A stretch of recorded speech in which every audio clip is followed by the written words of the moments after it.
Today I'm going to be doing something really fun. We're going to create a dark chocolate Easter egg, but we're going to have a little bit of the Easter egg open in the middle, and we're going to fill that with Cadbury cream eggs, and it'll be really fun for kids. I have some dark chocolate here which I have tempered, and it is on the thick side. I don't want it too runny because I do want to have a little bit of control over it. I'm going to grab some here. And I'm going to start dripping it down the sides, but I don't want it going all the way to the bottom or the middle of that egg, because I do want to have a little window appearing.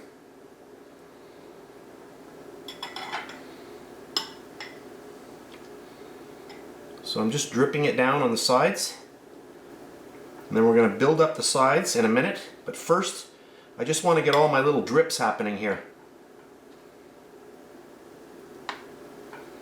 So I'm applying the chocolate, and I just want it to gently drip down, just like you see here.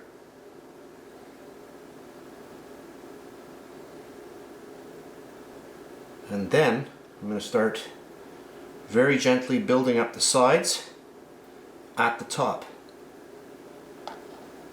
So I'm taking the back of my spoon and just applying a little bit of pressure and pulling upward like this. I do want to have this nice and stable, and I think that looks good like that. So you can see for our first coating we've got a little window area here. Now if your chocolate is too thin, you're not going to have a lot of control like this, so you do want your chocolate on the cool side. So this is really nicely tempered. And right now I'm just going to go around and get the bottom, or the base, done as well. Okay, and now I'm going to pop this into the fridge for about 5 minutes. Okay, so this is 5 minutes later, and we're going to add in our second coat. I'll just get it in there. And I'm just going to liberally paste it all over.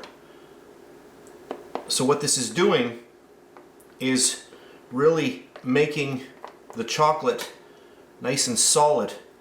So it'll be easier for us to actually unmold this, and it won't crack.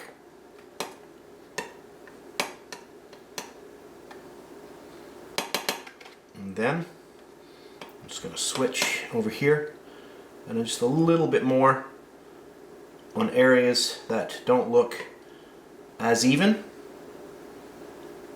This side is really thick, but I just want to go around and just touch up any sides that look a little bit weak.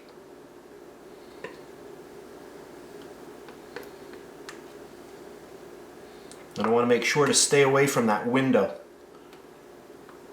And that looks good. So I'm going to pop this now into the fridge for about 5 minutes, and then I'll come back. So here we are 5 minutes later, and I'll try to unmold these. There's one.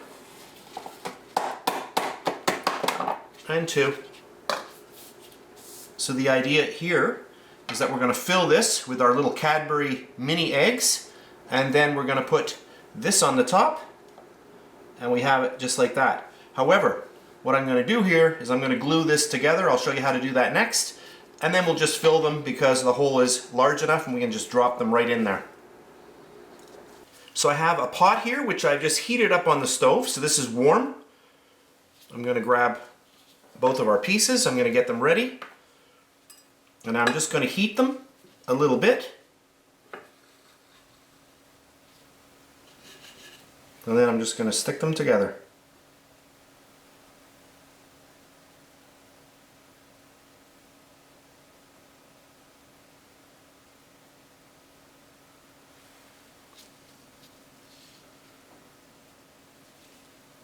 And now we'll just let that set up.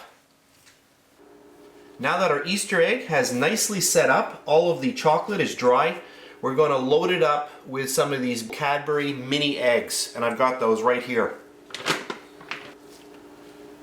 And I'm wearing the gloves just so that the heat of my hand doesn't get directly onto the actual dark chocolate. And then we're just going to start loading these up. Okay, that's good. If you're using this as a centerpiece, you can choose a few different colors so you don't have all the same colors, and load them up like that. Maybe a little green one. You'll get a green one in there instead. So there we have it. Another really fun idea that you can do with your children at Easter. Let me just put this on a plate and I'll zoom in just to show you our final product.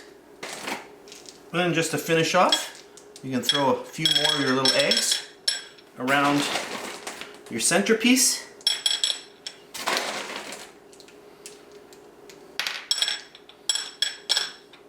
And there we have it.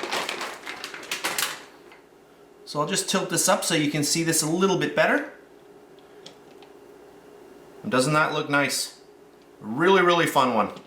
So that's it for today. I hope you enjoyed this video. If you did, please give me a thumbs up. Subscribe if you wish. I do appreciate that. That's it for today, and I'll see you next time.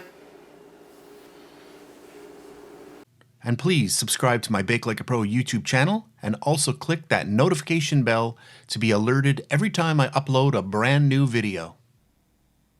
If you made it this far, thank you very much for watching. On the screen now, you can choose a video to watch, or you can also click and subscribe to my YouTube channel. And thank you once again for taking time out of your day to watch my video. I really appreciate it.